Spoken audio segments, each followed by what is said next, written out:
ઉપાસનાની દ્રઢતાવાળાનું કલ્યાણ થાય તેનું.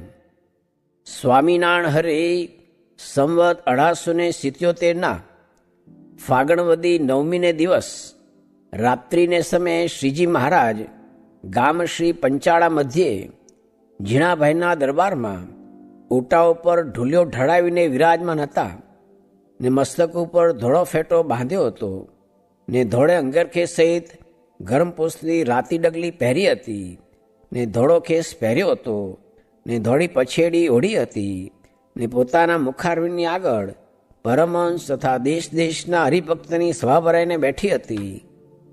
પછી શ્રીજી મહારાજ બોલ્યા છે, અમે ઝાઝી વાર સુધી વિચાર કર્યો ને સર્વે શાસ્ત્રમાં નજર ફેરવીને જોયું ત્યારે એમ જણાયું જે શ્રી કૃષ્ણ જેવો અવતાર સર્વશક્તિયુક્ત બીજો કોઈ નથી થયો.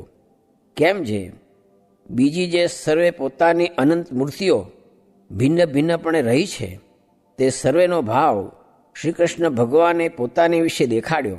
કેવી રીતે? તો પ્રથમ પોતે દેવકી થકી જન્મ્યા ત્યારે શંખ, ચક્ર, ગદા, પદ્મધારીને ચતુર્ભુજ રૂપે દર્શન દીધું. તેને કરીને લક્ષ્મીપતિ જે વૈકુંઠનાથ તેનો ભાવ પોતામાં જણાવ્યો તથા માતા યશોદાને પોતાના મુખમાં વિશ્વરૂપ દેખાડ્યું. તેણે કરીને સહસ્ત્ર શીર્ષાપણે કરીને અનિરુદ્ધપણું પોતામાં જણાવ્યું તથા અક્રૂરને યમુનાના ધરામાં દર્શન દીધા.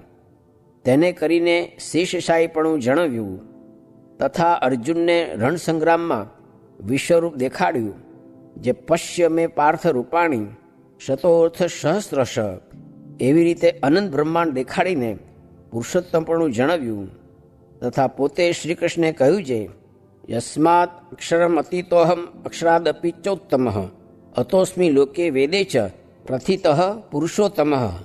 એવી રીતે પોતે પોતાનું પુરુષોત્તમપણું જણાવ્યું તથા ગોલોકવાસી જે રાધિકા સહિત શ્રી કૃષ્ણ તે તો પોતે જ હતા. અને બ્રાહ્મણના બાળકને લેવા ગયા ત્યારે અર્જુનને પોતાનું ભૂમા પુરુષ રૂપે દર્શન કરાવ્યું તથા શ્વેતદ્વીપવાસી વાસુદેવ તેણે તો પોતે જ એ અવતાર ધર્યો હતો તથા નરનારાયણ તો સમગ્ર ભારતને વિશે તથા ભાગવતમાં એ શ્રી કૃષ્ણને જ કહ્યા છે. તે માટે એ શ્રી કૃષ્ણના અવતારને વિશે તો ભિન્ન ભિન્નપણે રહી જે એ જ ભગવાનની મૂર્તિઓ તથા શક્તિઓ ઐશ્વર્ય તે સમગ્ર છે. માટે એ અવતાર તે બહુ મોટો થયો છે. અને બીજી મૂર્તિને વિશે થોડું ઐશ્વર્ય છે ને એને વિશે સંપૂર્ણ ઐશ્વર્ય છે. માટે કૃષ્ણ અવતાર જેવો કોઈ અવતાર નથી અને એ અવતાર સર્વોપરી વર્તે છે. અને બીજા અવતારે કરીને થોડી શક્તિ જણવી છે તે આ અવતારે કરીને સંપૂર્ણ ઐશ્વર્ય શક્તિઓ જણવી. માટે આ અવતાર સર્વોત્કર્ષપણે વર્તે છે. એવી રીતે જેની પ્રત્યક્ષ શ્રી કૃષ્ણના સ્વરૂપમાં અચળમતી હોય ને એ મતિ કોઈ દિવસ વ્યભિચારને ન પામતી હોય ને તેની વતે કોઈ કુસંગે કરીને કદાચિત કંઈક અવળું વર્તાઈ ગયું હોય તો પણ તે કલ્યાણના માર્ગમાંથી પડે નહીં, એનું કલ્યાણ જ થાય. માટે તમે સર્વે પરમાંશ હરિભક્ત છો તે પણ એવી રીતે જો ઉપાસનાની દ્રઢતા ભગવાનની વિશે રાખશો તો કદાચિત કંઈક અવળું વર્તાઈ જશે તો પણ અંતે કલ્યાણ થશે. એવી રીતની વાર્તાને સાંભળીને સર્વે સાધુ હરિભક્ત તે શ્રીજી મહારાજને વિશે સર્વ કારણપણું જાણીને ઉપાસનાની દ્રઢતા કરતા હવા. ઇતિ વચનામૃતમ. એવી રીતે પંચાળા પ્રકરણનું 6થું વચનામૃત જે તે થયું. સર્વ કરતાં લક્ષ્મીજીની સમજણ અધિક કહી કેમ જે તેને ભગવાનમાં નિર્દોષ બુદ્ધિ તો પણ તેમાં સ્ત્રીનો ભાવ ખરો. માટે તે કરતાં ઉદ્ધવજીની સમજણ અધિક છે. કેમ જે ઉદ્ધવજી જ્ઞાની અને તેને ભગવાનમાં નિર્દોષપણું પણ તેને ઘર મૂકતા કઠણ પડ્યું. માટે તે કરતાં પણ જડભરતનીને સુખજીની સમજણ અધિક.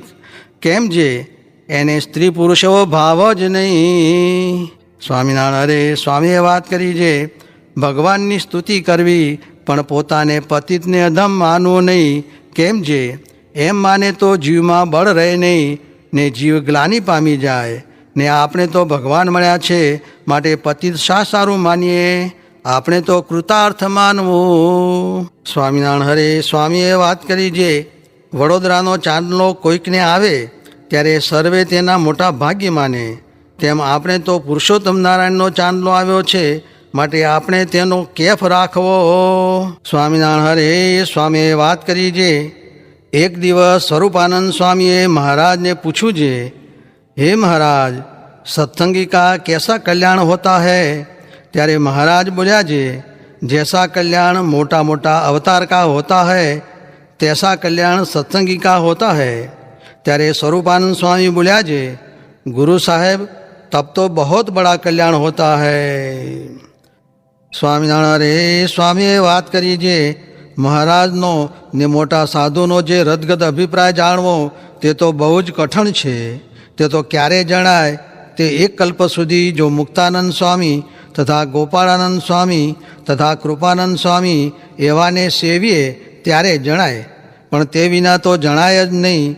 એ સિદ્ધાંત વાર્તા છે. ને તે વિના જે કાંઈ આપણને જણાય છે તે તો શ્રીજી મહારાજની ને આ મોટા સંતની દૃષ્ટિ વડે કરીને જણાય છે. ને તેની દૃષ્ટિ ક્યારે થાય? તો દ્રઢ ધર્મ હોય તથા આત્મા પરમાત્માનું અતિ દ્રઢ જ્ઞાન હોય તથા પંચ વિષયમાં અતિશય દ્રઢ વૈરાગ્ય હોય તથા પુરુષોત્તમ ભગવાનની મહાત્મ્ય જ્ઞાને સહિત અનન્ય ભક્તિ હોય, તેને માથે દૃષ્ટિ થાય છે. પણ દેહાભિમાની માથે દૃષ્ટિ થતી નથી. ને તે વિના કાંઈ દૃષ્ટિ જેવું જણાય છે તે અંતે નહીં જ રહે, એમાં કાંઈ સંશય નથી. સ્વામિનારાયણ હરે સ્વામીએ વાત કરી છે, ગરીબને કલ્પાવશે તે ભગવાન ખમી નહીં શકે. કેમ જે ગર્વગંજન ભગવાન છે તે ગમે તે દ્વારે પ્રગટ થઈને ગર્વને ટાળશે. એ વાત વિસ્તારે કરીને બોલ્યા છે, આપણે તો પ્રભુ ભજી લેવા, કાંઈ ચિંતા રાખવી નહીં. અને જે ધીરજવાન પુરુષ છે તેને દુર્જન કિમ કરીષ્યતિ, એમ કહીને વળી બોલ્યા છે, કોઈ દિવસ લંબકર્ણની જય થઈ નથી ને થાશે પણ નહીં. કેમ જે કામ ક્રોધાદિકે મારી મૂક્યા છે, માટે જેનું કામે કાપી લીધું નાક, લોભે લઈ લાજ લીધી રે, જેને જીભે રોળી કર્યો રાંક, માને તો ફજેતી કીધી રે. અને બીજા તો જેમ મોર કળા પૂરે ને પૂંછડું ઉઘાડું થાય એવા છે. ને એવાનો સંગ તો જેમ આંબેથી ઉઠીને બાવળીએ બેસવું એવો છે. કાઉં કણ ખૂટે વાંદરા બીડ ખાવો એવા પુરુષ છે. માટે દેખી ઉપરનો આટાટોપ રખે મને મોટા માનો રે, એ તો ફોકટ ફૂલ્યો છે ફોક, સમજો એ સંત શાનો રે. એમ કહીને બોલ્યા છે, આજ તો આપણને અલભ્ય લાભ મળ્યો છે એમ જાણવું. માટે જેને મરીને પામવા હતા તે તો દેહ છતાં જ મળ્યા છે, પણ મરીને પામવું એમ નથી. તે મહારાજે કહ્યું છે જે દેહ ધર્યાનું નિમિત્ત તો નથી, પણ કોઈક કારણ ઉત્પન્ન કરીને આ સંતના મધ્યમાં જન્મ ધરવો એમ જ ઈચ્છીએ છીએ. તે એ તો આપણને શીખ્યું, પણ એવો દેહ તો આપણે જ ધર્યો છે, માટે સમાગમ કરી લેવો. સ્વામિનારાયણ સ્વામીએ વાત કરી છે, એક તો પતિનો ગર્ભ ને એક તો પરપુરુષનો ગર્ભ, તેમાં ફેર છે.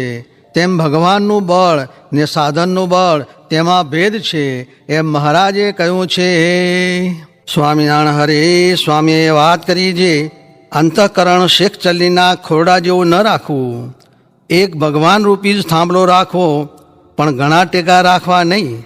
ને કલ્યાણને અર્થે આશરો ને હેત બે જ છે. ને આજ્ઞા તથા નિયમ પાળે છે તે જ આત્મનિષ્ઠ છે. ને નિયમ નથી પાળતો તેને આત્મનિષ્ઠ સમજવો નહીં. સ્વામિનારાયણ હરે સ્વામીએ વાત કરી છે, એક જણે પ્રશ્ન પૂછ્યો છે, ઠેઠ મહારાજ પાસે ને તમારી પાસે કેમ આવાય? ત્યારે સ્વામી કહે, મહારાજને પુરુષોત્તમ જાણે ને ભગવાનની આજ્ઞા પાળે તો અવાય. સ્વામિનારાયણ હરે સ્વામીએ વાત કરી છે, અગત્રાયના પર્વતભાઈને શ્રીજી મહારાજની મૂર્તિ તો ત્રણેય અવસ્થામાં અખંડ દેખાતી હતી, તો પણ એમ સંકલ્પ થયો છે, બીજા ભગવાનના અવતારના સ્વરૂપ કેવા હશે? ત્યારે તે સંકલ્પ માત્રે તે 24 ભગવાનની મૂર્તિઓ પર્વતભાઈ આગળ આવીને ઊભી રહી ને પછી પર્વતભાઈએ દર્શન કર્યા. પછી તે 24 અવતારના સ્વરૂપ શ્રીજી મહારાજની સ્તુતિ કરતે સતે શ્રીજી મહારાજની મૂર્તિમાં લીન થતા હવા. એવી રીતે શ્રીજી મહારાજ પર્વતભાઈને પોતાનો અલૌકિક પ્રતાપ દેખાડતા હવા.